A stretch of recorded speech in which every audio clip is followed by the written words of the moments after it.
We differentiated between various bone and joint infections and identified microorganisms associated with these infections, and given a patient case, we selected effective drug therapy for treatment of bone and joint infections along with total duration of therapy. Now, given the patient case, let's develop a monitoring plan for antimicrobials used in the treatment of bone and joint infections. The 2015 IDSA guidelines for native vertebral osteomyelitis recommend monitoring systemic inflammatory markers, specifically ESR or CRP, after approximately 4 weeks of antimicrobial therapy. If after 4 weeks of treatment with antibiotics, ESR and CRP are unchanged or worse increasing, then there should be a suspicion for treatment failure. When it comes to imaging, it is not recommended to have in general routine follow-up MRI unless there is a need to assess evolutionary changes of epidural or paraspinal soft tissue in patients with NVO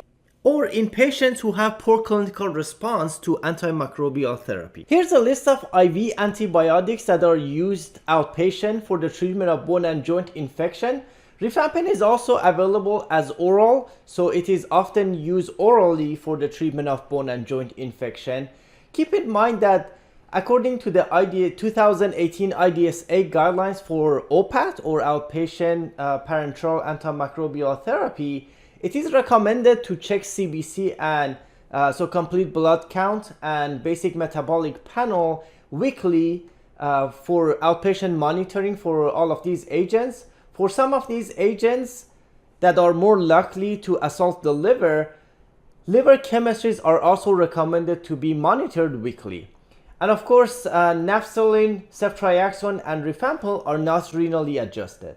Now, on this list, every agent is available as oral formulation with the exception of vancomycin and daptomycin. So vancomycin and daptomycin must be given as IV for the treatment of bone and joint infections. Again, for most of these agents, IDSA recommends a weekly monitoring of CBC and BMP. And for some of them, you also need liver chemistries.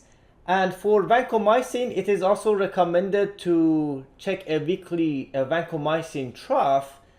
And for daptomycin in particular, it is recommended to check a CK or creatinine phosphokinase weekly. And it is recommended to discontinue daptomycin in symptomatic patients with a CK of more than 1,000, or if they're asymptomatic but their CK is more than 2,000. And 2,000 would basically be equivalent of 10 times upper limit of normal, and 1,000 would be equivalent to 5 times upper limit of normal. And this is because this increase of CPK due to daptomycin can increase patients' risk of rhabdomyolysis.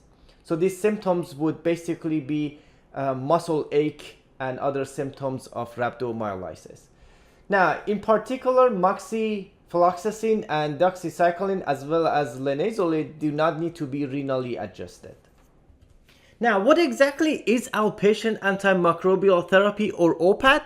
According to IDSA, OPAT is defined as the administration of parenteral antimicrobial therapy in at least 2 doses on different days without intervening hospitalization. And the use of OPAT can significantly reduce hospital stays when oral therapy is not an option. Now, parenteral antimicrobial therapy is traditionally offered in an inpatient setting. However, outpatient delivery of antimicrobial therapy has increasingly been used to facilitate early discharge from the hospital. The goal of OPAT programs is to provide the required infrastructure for optimal patient selection, monitoring, and treatment, and to enable patients to complete IV therapy safely and effectively in one of the outpatient settings. Many studies have confirmed the safety of OPAT with appropriate antimicrobial selection and monitoring while reducing the risk of healthcare-associated infections.